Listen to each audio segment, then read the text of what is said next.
So how do you get buy-in from the C-suite?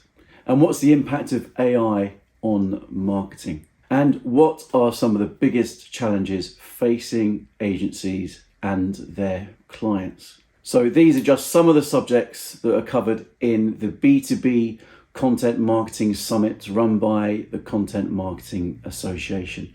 I was down at the Embankment at PwC last week. So come with me and let's take a look and see what happened at the event.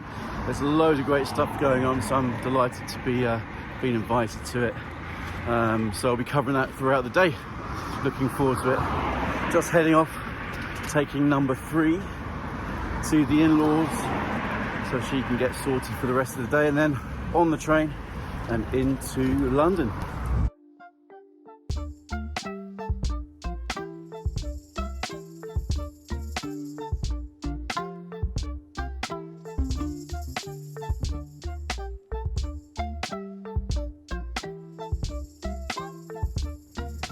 Yeah, British politics has now entered calmer waters. The common mission of Rishi Sunak and Keir Starmer is to steer their parties away from what they saw as the excessive radicalism. And it's often when responding to policy shocks that we see a politician's true instincts. I don't think Rishi Sunak ever imagined he would raise taxes and public spending as much as he has, but he's been forced to respond to the extreme circumstances of COVID-19 and the war in Ukraine. I'm Will Sturgeon, Head of Content and Thought Leadership at PwC. So let me begin by welcoming you to our offices. Hope you found us okay. Hope you like what we've done with the place. It's lovely to have you all here today. We've got a great panel. These are from our Value of B2B Thought Leadership survey that we do now 5 times. Now we began it back in 2016, and we survey the C-suite, so 400, 500 members of the C-suite around the globe, about what they're looking for. I think it's a trend that we've seen growing over the last few years. People are far more open to getting information, getting advice, getting guidance, getting insight direct from brands. The B2B content still gets stuck in, the same visuals, the same stock photography, the same jargon, the same cliches. Everything's seeming like, if you swap the logos, can you really tell who it come from? That sort of issue that we all encounter. One of the things that we're trying very hard to do here is step away from some of that.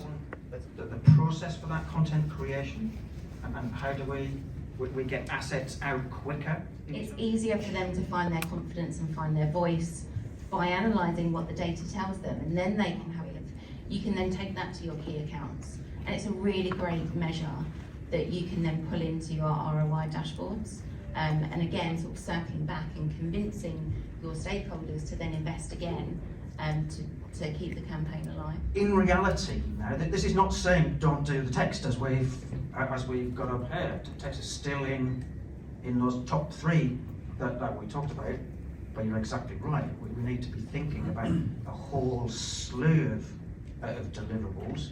And we are seeing greater engagement now with more of the sort of raw content from brands that they put out there in a B2B environment than we're seeing with these fantastic 10-minute polished videos that some people are talking about. You've got all these influencers that work for you, and they may not be influencers in the sector that you're operating in, but you should tap into their communities. All of your workforces will have interesting people, so use them as the influencers, so it's more of an authentic voice. There are probably 3 things.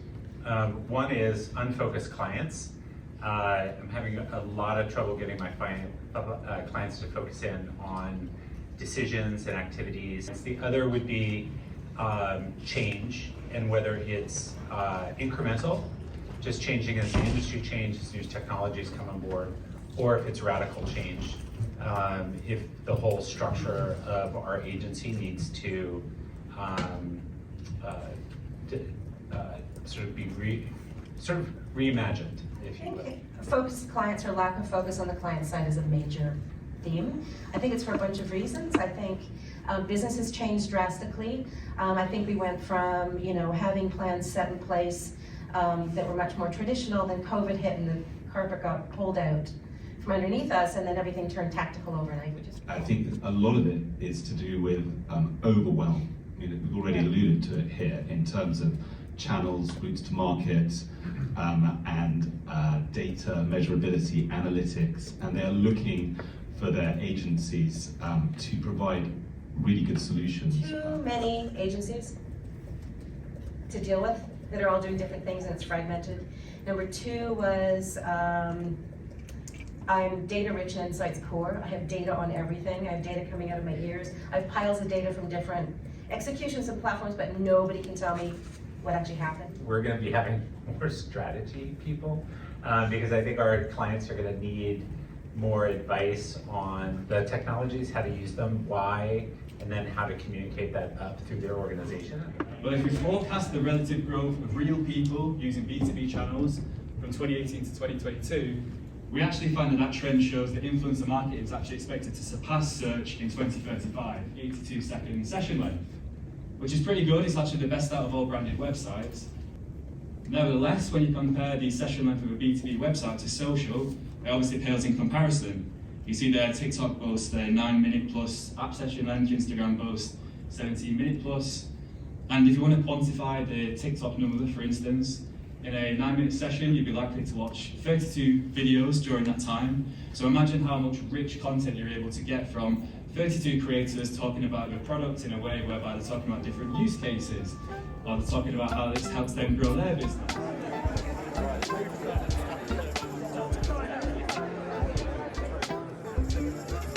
Gave us a bit of space to kind of think about, right, hang on, is purpose actually the right word? And not only were we concerned about us, you know, the fact that we might be seen as an agency that was helping the wrong businesses to put out a message that wasn't authentic, we also started to realise that clients didn't really understand what purpose really meant for them. And it's maybe a good time to kind of think about what impact actually means, because it's not just around impact in terms of sustainability and on the environment and on the community, but it's also in terms of brand impact, it's in terms of commercial impact, it's in terms of impact that you have on your talent. Going wrong? What's going wrong here from where I sit in the universe? And look, this is my perspective based on what I know, and there's amazing people in this room who will have a different perspective, and this is the great thing about conferences like this, is we can trade perspectives and debate.